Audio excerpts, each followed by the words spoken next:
somos, sem ti nada podemos fazer. Tudo te pedimos, tudo te agradecemos. Vamos à paz do Senhor. Estamos aqui mais uma vez.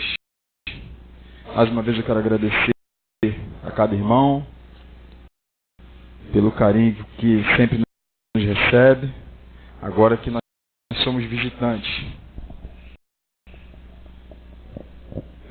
Agradecer ao pastor Edmar pela confiança. E agradecer a Deus, porque só Deus mesmo para poder fazer isso que Ele faz, né? Nós que somos falhos, somos pecadores, e ainda assim Ele nos dá essa oportunidade de poder servi-lo através da palavra. Eu quero compartilhar com vocês, hoje, texto de Apocalipse, do capítulo 4. Apocalipse, o capítulo 4.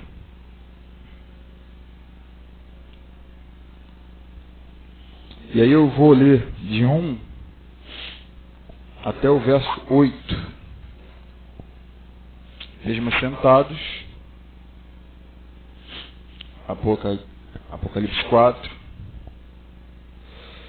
De 1 a 8 diz assim a palavra do Senhor: Depois dessas coisas, olhei e eis que estava uma porta aberta no céu. E a primeira voz, que como de trombeta ouvira falar comigo, disse: Sobe aqui, e mostrar-te-ei as coisas que depois dessas devem acontecer.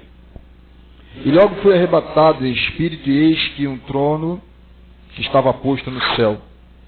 E o assento sobre o trono, e o que estava sentado era na aparência semelhante a pedra de jaspe e de sardônica. E o arco celeste estava ao redor do trono, e era semelhante a esmeralda, e ao redor do trono havia 24 tronos. E via sentados sobre os tronos 24 anciãos, vestidos de vestes brancas, e tinham sobre a cabeça coroa de ouro.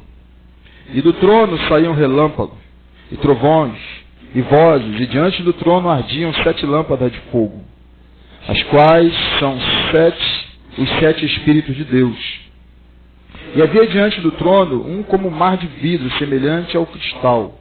E no meio do trono e ao redor do trono 4 animais cheios de olhos, por diante e por detrás. E o primeiro animal era semelhante a um leão, e o segundo animal semelhante a um bezerro, e tinha o terceiro animal o rosto como de homem. E o quarto animal era semelhante a uma águia voando. E os 4 animais tinham cada um, respectivamente, 6 asas, e ao redor e por dentro estavam cheios de olhos, e não descansavam nem de dia e nem de noite, dizendo: Santo, Santo, Santo é o Senhor Deus, o Todo-Poderoso, que era, e que é, e que há de vir. Santo, Santo, Santo é o Senhor Deus Todo-Poderoso, que era, o que é e o que há de vir. Pai, muito obrigado por mais essa oportunidade que o Senhor nos concede. Nós louvamos o Teu nome nessa noite, colocamos o nosso louvor diante do Teu trono, e agora nós queremos ouvir a Tua voz. Fala aos nossos corações, Senhor. Mais uma vez eu te peço misericórdia, que não seja o Wagner falando, mas que seja o Espírito Santo do Senhor trazendo do Teu trono essa palavra para a transformação das nossas vidas. E que possamos, em nome de Jesus, sair daqui transformados para a honra e glória do Teu nome. Tiramos assim, ó Deus, no nome santo e poderoso de Jesus. Amém. Esse texto, na verdade, nós vamos estar fazendo a reflexão em cima apenas do verso 8. Na parte final, quando ele diz: Santo, Santo, Santo é o Senhor Deus, o Todo-Poderoso, que era e que é e que há de vir. Mas a necessidade de nós lermos todos esses versículos é para compreendermos um pouco acerca do que estava acontecendo aqui. Se os irmãos puderem voltar às páginas do livro de Apocalipse, vocês vão ver, está bem no início. Esse livro ele foi escrito pelo João, o apóstolo. E nós sabemos que aqueles homens que andaram com o Senhor Jesus, aqueles homens que foram separado pelo Senhor Jesus os 12, depois ficaram 11, depois voltou mais um. Eles tiveram uma participação muito grande na história do cristianismo, como até hoje. Mas nós sabemos também que todos eles sofreram por causa do Evangelho, todos eles. E aí fica aqui uma certa crítica quando eu vejo pessoas dessa nossa geração de novos crentes que pregam o Evangelho onde você aceita Jesus e agora a tua vida vira um mar de rosas.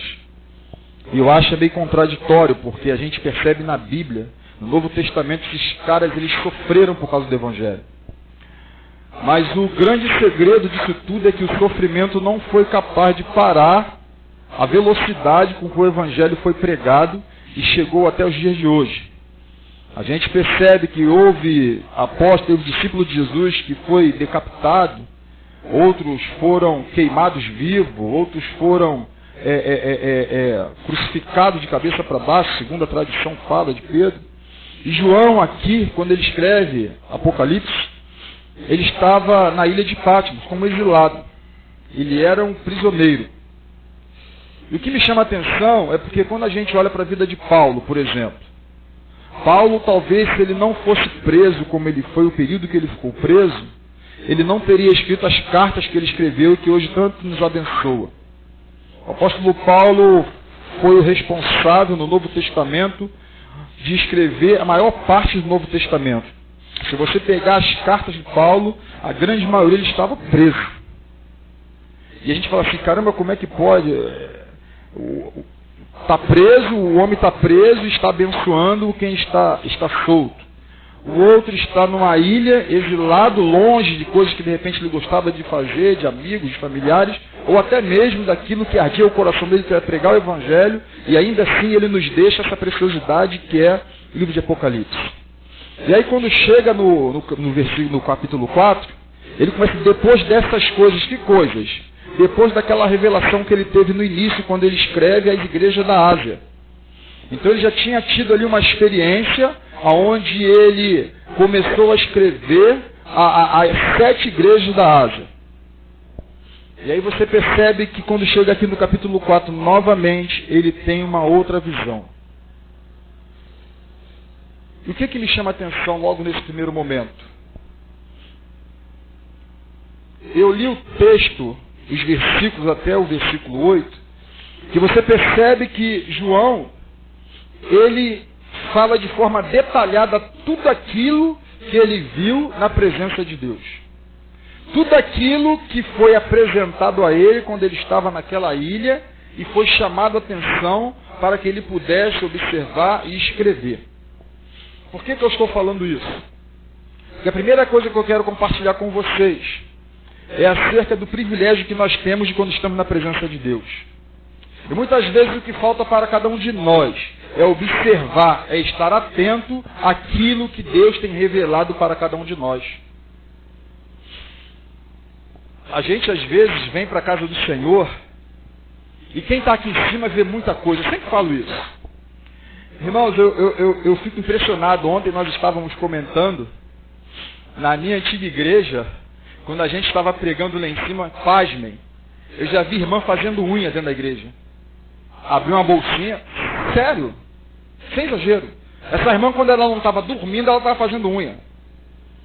Mas fazendo unha, tirava a bolsinha, botava a acetona, o esmalte, ali no banco onde a gente põe os cálices da ceia, e ali ela pegava a lixa, lixava, tirava o esmalte velho, lixava, tirava a cutícula e pintava uma unha, e o culto rolando. Às vezes nós estamos na casa do Senhor e o culto está rolando, Deus está se manifestando e as pessoas estão fazendo, sabe o quê? No WhatsApp. Eu lembro que na semana retrasada, nós estávamos lá no culto, lá na Atitude, e foi daqueles dias que o pastor estava, eu falei assim, ele não está por hoje não. Aquela mensagem que você fala assim, uau, veio mesmo do trono da graça essa mensagem. E ele no texto da mensagem, ele fala exatamente isso. Você quer ver uma coisa? Enquanto eu estou aqui pregando, eu tenho certeza que a palavra do Senhor, tem gente que está no WhatsApp. E ele falou aqui porque ele estava vendo. E uma igreja que cabe, sei lá, 5.000 pessoas. E eu falei, essa foi um soco na costela. Deve ter quebrado pelo menos uma meia dúzia de costela aqui dentro. E a gente vê. Não sei se vocês viram o vídeo que correu na internet do pastor Silas Malafaia proibindo, nos cultos dele, o uso de telefone celular. Porque as pessoas não sabem mais usar tecnologia apenas para acompanhar a leitura bíblica. Ela usa a tecnologia dentro do culto para fazer um monte de coisa. E aí a gente passa desapercebido o agir de Deus naquele momento na nossa vida. Irmãos, Deus ele fala o tempo todo. E não é exclusividade dentro da igreja não. Ele fala lá fora. O problema é que nós não estamos atentos. João, ele é detalhista naquilo que Deus revelou para ele. Tudo que foi revelado, ele escreveu. Ele estava atento. E aí, se nós pararmos para analisar, humanamente falando, não era o local adequado para a revelação de Deus. Ele estava exilado numa ilha. Ele estava desprovido ali, de repente, de companhias que ele gostaria de estar. Ele estava ali longe de alguns benefícios que provavelmente ele tinha. Mas ainda assim, naquele local, Deus se revelou a ele. Querido, eu quero dizer para você, não perca as oportunidades que Deus tem te dado. E Deus se revela a todo instante. A Bíblia fala no Salmo 19 que os céus manifestam a glória de Deus, o firmamento anuncia a obra de suas mãos. Você tem noção do que é isso? É você chegar ali fora agora e ver a nuvem carregada, você vê a glória de Deus nesse negócio. É você chegar numa noite estrelada, você vê a glória de Deus nesse negócio e Deus te chamando, ei, eu quero falar contigo, eu estou aqui, eu estou me revelando a você. Eu me lembro que uma vez eu ainda era solteiro. E eu morava ainda lá em Lucas. Eu estava na garagem lavando o carro. E lá na garagem, lá da casa do quintal, tinha uma árvore, que ela ficava assim no canto, próximo à torneira. E essa árvore ficava e dava os galhos também para o lado de fora. E era uma árvore de, alguns dizem que é pinha, outros dizem que é fruta do conde, fruta do conde. Até hoje eu não sei o que era, porque cada dia tinha um nome diferente. Mas o que eu quero dizer é o seguinte, que era uma árvore muito boa. E ela dava uns frutos grandes, doces, maravilhosos. E quando estava na época do fruto, os meninos na rua, o que fazia? Subia no muro para arrancar. Aí a parte que tinha um telhadinho no muro quebrava. Alguns queriam tacar pedra. Era uma perturbação. Para resolver o problema, o que fizeram? Cortaram a árvore. Foram assim, na metade para baixo, cortaram, mataram o problema. E eu me lembro que aquela árvore ficou um bom período ali, só aquele pedaço do tronco para baixo. E nesse dia em especial, eu estava lavando o carro, estava um dia bonito, um sol lindo. Aí eu olhei para aquela árvore e na hora eu parei de lavar o carro e o Senhor se manifestou ali. Porque aquela árvore que outrora era só um cotoco, agora naquele cotoco já estava nascendo as ramificações, uns galhos, umas folhagens verdes lindas, maravilhosas. E na hora me veio o texto de Jó, o capítulo 14, 7 a 9, quando fala que ao cheiro das águas, lembra aquele texto? Que a árvore, mesmo se ela for cortada, se ela estiver no chão, lembra? E ao cheiro das águas ela vai estar um renovo, como planta nova, irmãos. E naquele momento Deus falou assim, eu quero dizer para você uma coisa. Se você tiver raiz, podem te cortar pela metade, que eu continuo fazendo você frutificar. Numa árvore. João, ele fala disso. Ele tem ali uma revelação de Deus e ele atenta ao que Deus estava fazendo, então ele faz esse relato. A Rose estava falando aqui da experiência dela com a estrela que ela viu o irmão. E ela falou, você tem que mudar esse negócio, você tem que procurar coisas que te tragam alegria, te tragam vida, exatamente isso, irmãos. Porque muitas vezes nós somos enganados. Porque da mesma maneira que Deus se revela para nos abençoar, Satanás se revela para nos destruir. A mesma estrela que a Rose via e falava que era o irmão que estava conversando, é a mesma estrela que para outras pessoas era um sinal de Deus. Irmãos, às vezes você está num dia atribulado. Aí você senta no ônibus. Quando você olha para o lado, tem uma frase lá no outdoor escrita assim, olha, ei, Jesus te ama. E aquilo faz uma diferença na tua vida. Às vezes, uma pessoa lá na calçada, ela tem uma atitude que revela a manifestação de Deus na sua vida e a resposta da tua oração. Queridos, Deus, ele tem se revelado. Abacuque vai dizer que vede entre as nações, olhai e maravilhai-vos, que realize em vossos dias uma obra que vós não crereis quando vos for contada. Se você não ver, se você não olhar, quando alguém te contar, você não vai acreditar. Sabe por quê? Porque passou desapercebido. A outra coisa que chama atenção é que logo no versículo 8, lá no final, aqueles animais que tinham 6 asas, que tinham os olhos cheios e estavam diante do Senhor, o texto fala que dia e noite, sem se cansar, eles diziam: Santo, Santo, Santo. Meu irmão, isso é sensacional. Santidade é um dos atributos de Deus. E santidade é um dos atributos de Deus que Ele compactua com cada um de nós. Que nós já aprendemos isso aqui. Deus, Ele tem os atributos comunicáveis e incomunicáveis. Os comunicáveis são aqueles que Deus possui e que nós também possuímos. Atributos comunicáveis de Deus. Deus é amor, nós podemos amar. Deus é perdão, nós podemos perdoar. Deus é santo, nós podemos ser santos. Os atributos incomunicáveis de Deus: Ele é eterno, nós não somos eternos. Ele é onisciente, Ele é onipresente, Ele é onipotente, nós não somos. Mas quando João fala Santo, Santo, Santo, ele está diante daquele que é santo e diz que para estarmos diante dele, temos que ser santos também. A palavra de Deus fala: sede santos. Pedro escreve isso: sede santos porque eu sou santo, diz o Senhor. A santidade, ela contrapõe o pecado. A santidade é quem vai diminuir a nossa condição de pecador, no sentido de prática de pecado. Porque quando nós caminhamos em santidade, nós vamos diminuindo espaço para que o pecado que habita em nós possa aflorar. É a santidade que faz a diferença. Querido Moisés, quando ele tem aquele encontro lá no Monte Horebe, o monte de Deus, que ele chega e a sarça estava ardendo, eu fico imaginando aquela cena, irmãos. Moisés estava apacentando ali o rebanho do seu sogro Jetro. De repente ele vê algo estranho pegando fogo no mato. Ele vai se aproximando e a voz fala assim: Moisés, tire a sandália dos vossos pés, porque o local que você está é terra santa. Sabe o que Deus estava falando para ele? Não é de qualquer jeito que você pode vir na minha presença não, filho. Tira aquilo que atrapalha a sua comunhão comigo. Nós precisamos entender que nós estamos diante daquele que é santo. Isaías 59 fala: os nossos pecados nos separam de Deus. São os nossos pecados que fazem a distinção entre nós e o nosso Deus. Mas o salmista vai dizer: quem subirá ao monte santo do Senhor? Sabe quem?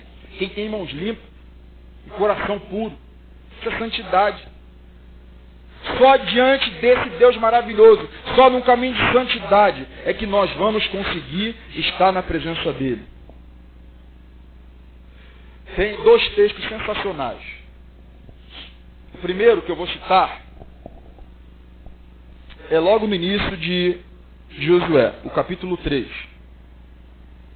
Josué agora é líder do povo de Israel. Moisés havia morrido e Josué agora é o líder do povo de Israel. A missão de fazer com que o povo de Israel chegue à terra prometida agora foi dada a Josué. Você fica imaginando a responsabilidade daquele moço. Ele que estava de perto vendo Deus agir através da vida de Moisés, e agora ele tem a responsabilidade de dar continuidade àquele ministério. E aí, o texto fala que ele estava diante do Jordão. E agora, como é que faz para atravessar o Jordão? Aquela multidão. E aí Deus fala para José assim: olha, santificai-vos, porque amanhã o Senhor fará maravilha no meio de vós. Olha que coisa sensacional. Santificai-vos, porque amanhã o Senhor fará maravilha no meio de vós.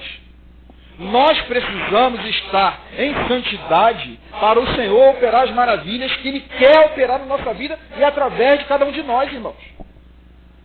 Nós precisamos viver uma vida de santidade, de separação.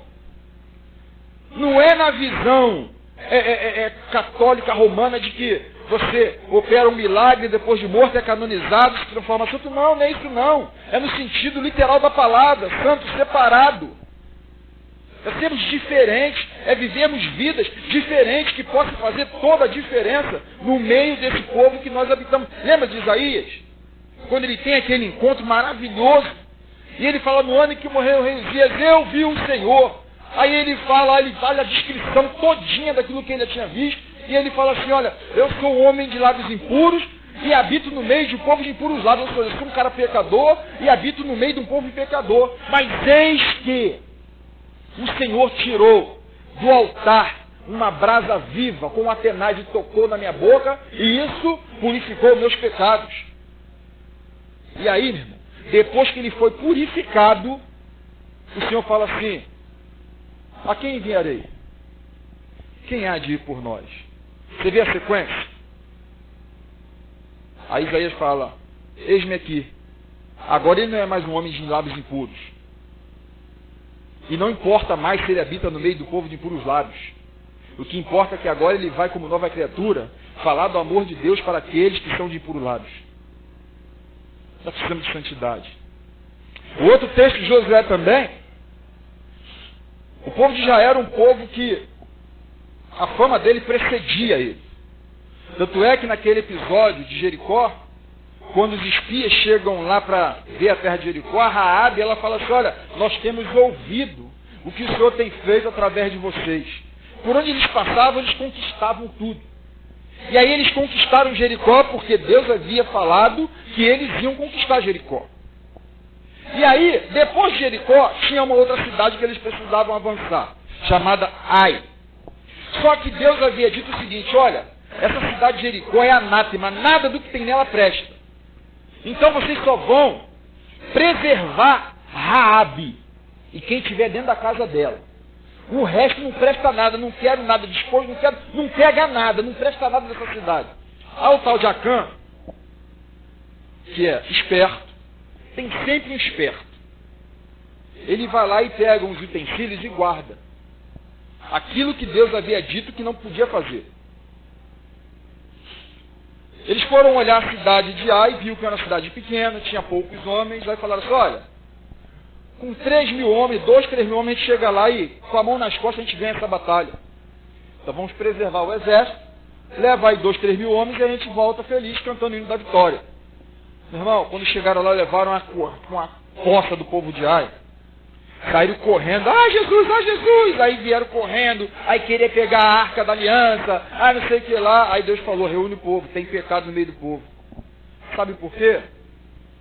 Porque Acã desobedeceu a voz de Deus e botou, sabe o que? Coisa impura no meio do arraial. Querido, diante de Deus, nós precisamos andar em santidade. A outra coisa que eu vejo nesse texto, Santo, Santo, é o Senhor Todo-Poderoso. Todo-Poderoso. Sofonias 3,17 diz o seguinte, o Senhor teu Deus está no meio de ti, poderoso para salvar-te. Essa obra de salvação, irmãos, ela só é possível por causa do poder de Deus. Como foi falado aqui pela manhã, não existe outro meio de salvação se não for por Jesus Cristo. E essa obra é exclusiva dele. Pegar o cara mais rico do planeta, com toda a riqueza que ele tem, ele não pode fazer nada contra o meu pecado e o seu pecado. Se você pegar a maior tecnologia do planeta, ela não vai poder fazer nada contra o meu pecado e contra o seu pecado. Porque é uma obra exclusiva do Senhor. Efésios vai dizer, ora, aquele que é poderoso para fazer tudo muito mais abundantemente do que nós pedimos ou pensamos. Deixa eu falar uma coisa para você. Não existe nada nem ninguém mais poderoso que o nosso Deus, amém? Não existe nada que Ele não possa fazer. O fato é que nós não estamos atentos a isso.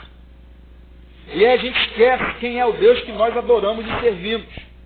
E aí, diante de uma circunstância contrária, sabe o que nós fazemos? Nós choramos, nós nos descabelamos, nós nos desesperamos, porque nós não acreditamos que há possibilidade de mudança. O dia que nós entendermos, enxergarmos que esse Deus é um Deus todo-poderoso, a nossa oração vai ser diferente. Quando nós orarmos para alguém que está enfermo, a nossa fé vai vir igual uma bomba atômica. E é o que nós precisamos. Na verdade, nem igual uma bomba, basta ser do tamanho de um grão de mostarda, pequenininho. A nossa fé pode ser pequenininha, mas o agir de Deus é poderoso para fazer abundante mais de tudo aquilo que nós pedimos ou pensamos. Querido, deixa eu falar uma coisa para você. Os nossos filhos estão nas mãos desse Deus poderoso.